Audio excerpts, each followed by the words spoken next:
So I am in the Procreate app. It's a great app, but you can use pen and paper. You can hop right into Adobe Illustrator. What I love about drawing and sketching is I can get ideas out a lot faster than if I'm in Illustrator using the pen tool, because the pen tool needs exact definitions of where you want to go, but this is kind of more organic.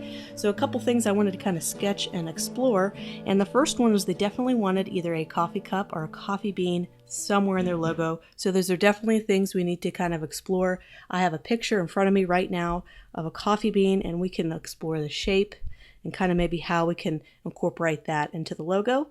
Another thing is we can explore the many types of coffee cups out there. There's a lot of different types of coffee cups. We can explore steam, we can explore kind of the handle, we can explore the different types that we have, whether it has steam or not. We can even do a to-go cup, but then their biggest rival is Starbucks, so maybe that's not the best way to go. Plus, if you think about it, they kind of brew their own beans, they're single origin, so maybe the whole to-go cup is more cheap. They want to look a little bit more high-end, so I'm thinking these type of mugs and cups will probably be what we will explore mostly. Also, we want to talk about seal logos because they loved the examples they shown were seal circular type logos or emblem logos. So we're going to kind of see how we can maybe get some text, get our established line, maybe have some kind of symbol there in the middle. So we're going to do that. And also they kind of like this little style. I'm thinking of a guild. I'm thinking maybe we can have, you know, a couple of symbols on the side there and have it either be in a circle or kind of figure out kind of that whole vibe, if that's something that could work, if they definitely want to incorporate a coffee bean and a coffee cup. So these are this is my basic sketch guide. We're going to start with a coffee bean and then work on coffee cups and just try to get ideas for logo.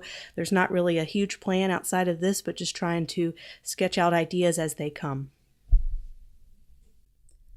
Okay, so the first item is the coffee bean. So I'm just exploring the anatomy of a coffee bean. I have several pictures. It's going to be hard to do this without really studying pictures, so just go on Google, kind of look up coffee beans. There's lots of different styles, and when you're sketching, it doesn't have to be perfect.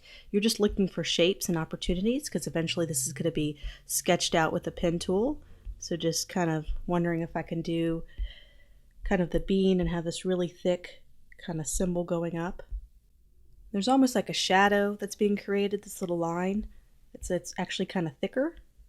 So definitely want to accentuate that in the particular logo design. And I always look for opportunities when I'm doing shapes is, can I make a letter out of it? Can I incorporate it into a letter? You know, if I wanted to do the coffee guild and then this was a particular symbol, I always kind of like to at least explore that. What's great is you don't have to be a very good artist or someone who's really good at hand sketching, because you know, that's what Adobe Illustrator or another vector program is for, to help you kind of really perfect your curves. So that doesn't have to be perfect, it doesn't have to be accurate, just as long as it's really for ideation, creating ideas and brainstorming. It's not necessarily for accuracy. And see, and I would definitely want to do like a big thick mug. I don't want to do kind of a plastic or paper mug. So I have one right here that I'm going to sketch out. And we want to, when we're thinking about logos, we got to make them really, really simple. So we also need to make sure that we don't have complex drawings or sketches that are going to not translate well when we try to vectorize. So I don't want to put too many shadows, and they want kind of a clean, flat design. So I'm just sketching out different versions of coffee cups. And this is where we start to think about typography and finding clever ways to maybe work around it. So in this case, I'm having the O be the coffee mug, just kind of a really traditional kind of theme that popped in my head. And one idea usually lends itself to another, so I'm taking the same concept as the previous one and saying, what if the O was the coffee bean? As opposed to the mug being the O. So just kind of seeing how that would play out. Maybe even have a two-tone effect going on where you have the bottom of the typography be a darker color and the top be a lighter color, just to add some interesting color combinations there. I have to keep in mind what the client said in terms of the answers that they answered in the client questionnaire, and they wanted the seal graphic, circular graphic, at least as one concept. So we should honor that. Absolutely, whatever the client says, we need to at least give them some of the ideas that they like as well, or they mentioned. So just kind of sticking with this very, very safe seal where we kind of have both the coffee cup and the coffee bean in there, and everything is in that kind of circular emblem flow. And this is when you need to be open to checking out new ideas. As I was creating the seal effect, I kind of started to wonder, oh, I just kind of saw the C and the coffee cup kind of come together. And what if we had the coffee cup, a top-down view of the coffee cup, and maybe even worked in a C in the middle? And so it kind of has the C has all the same curves as that coffee cup on the inside. And we can combine the C and maybe even work in a G somehow. Maybe we can have a really nice, concise, simple emblem here. And my desire to have both the C and the G represented kind of came up with this kind of seal logo where we have the C and the G. We're starting to do more of that 1920s guild type of style that I know they want to go for, kind of an early 20th century kind of feeling to it, and kind of incorporating the CG.